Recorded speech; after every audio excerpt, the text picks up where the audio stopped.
حضور علیہ الصلوۃ والسلام فرماتے ہیں میرا سفر آگے شروع ہوا، جبریل امین ہاتھ جوڑ کے کھڑے ہو گئے، عرض کرتے اللہ کے محبوب بس اس سے آگے میری پرواز نہیں، اس سے آگے میری ہمت نہیں، اگر میں ایک قدم بھی آگے چلا اللہ کی تجلی میرے پروں کو جلا کے رکھ دے گی۔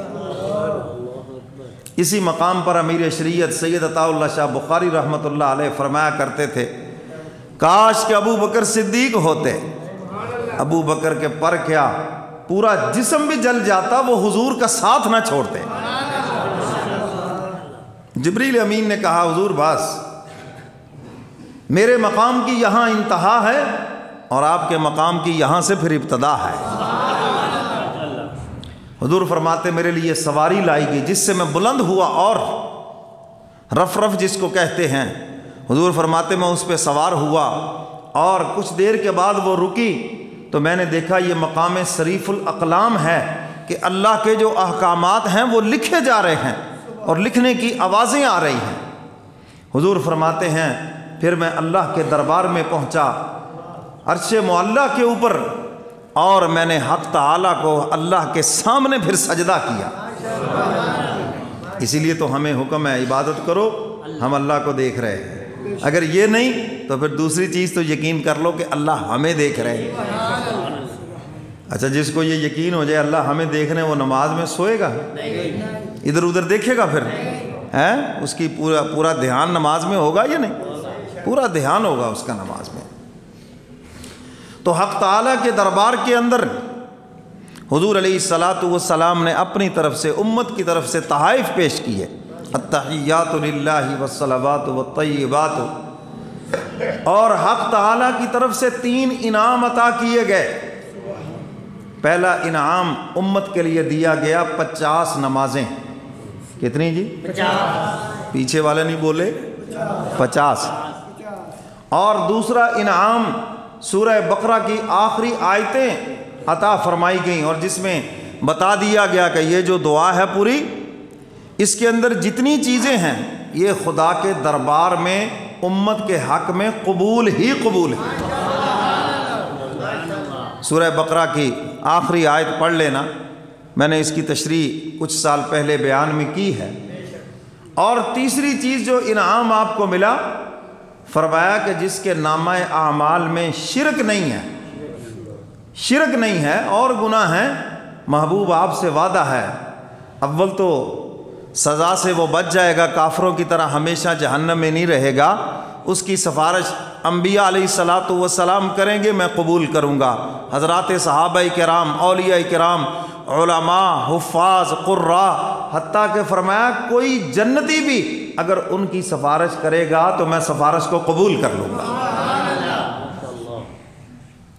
اور اگر سزا ہوئی بھی تو تھوڑی سزا ہوگی، ہمیشہ جہنم میں نہیں رہے گا، شرط یہ ہے نامہ اعمال میں شرک نہ ہو۔ اب شرک کیا چیز ہے؟ اللہ تعالیٰ کی ذات میں اور اس کی صفات میں کسی کو شریک ٹھہرانا، جو اللہ کی صفتیں ہیں وہ کسی بندے میں مان لینا، یہ شرک ہے۔ زندہ کرنا، مارنا، رزق دینا، اولاد دینا، عزت دینا، ذلت دینا، سب کس کے کام ہے؟ اللہ کے کام ہیں۔ اور اللہ کے ان کاموں میں نہ نبی شریک ہیں، نہ ولی شریک ہیں، نہ غوث قطب ابدال شریک ہیں، وہ وحدہ لا شریک ہے، لم یلد ولم یولد ولم یکن لہ کفوا احد، نہ کوئی اس کے برابر ہے اور نہ اس کی خدائی میں کوئی شریک ہے، وہ وحدہ لا شریک ہے۔ لوگ انبیاء علیہ الصلوۃ والسلام کی محبت میں کسی نے ان کو خدا کا بیٹا قرار دے دیا، کسی نے ان کو خدا کی خدائی صفات جو ہے وہ ان کے اندر قرار دے دی، یہ سب شرک ہے۔ ہمارے یہاں ایک جملہ لکھا ہوتا ہے، میں سمجھانے کے لیے کہتا ہوں بسوں پہ، اللہ نبی وارث، یہ جملہ شرکیہ ہے۔ کون وارث ہے؟ اللہ۔ اور آپ پڑھتے ہیں یہ نہیں ہیں؟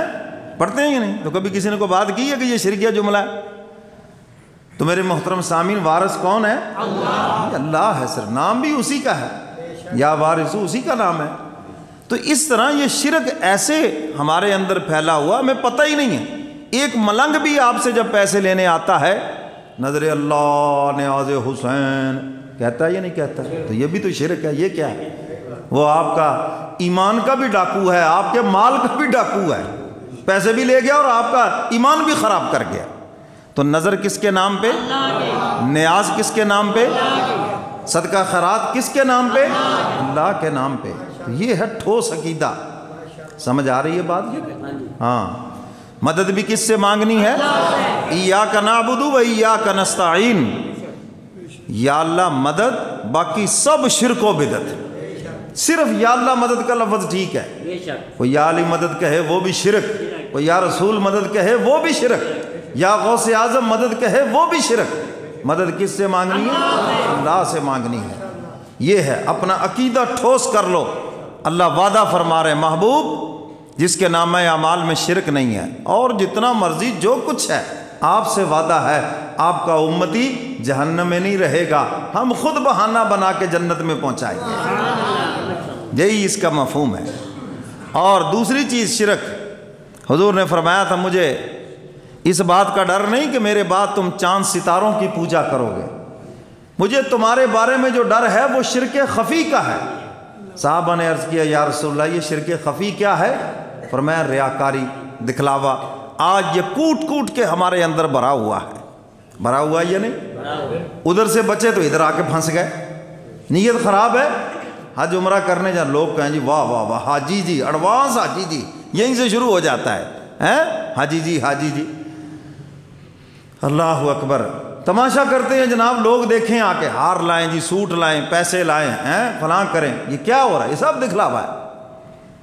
اسی طرح صدقہ خیرات کرتے ہیں تو لائنیں لگی ہوئی ہیں دکان کے باہر, گھروں کے باہر, لوگوں کو پتہ چلے جی حاجی جی دن کے 1 بجے اٹھتے ہیں اور پھر جناب یہ آٹا تقسیم کرتے ہیں.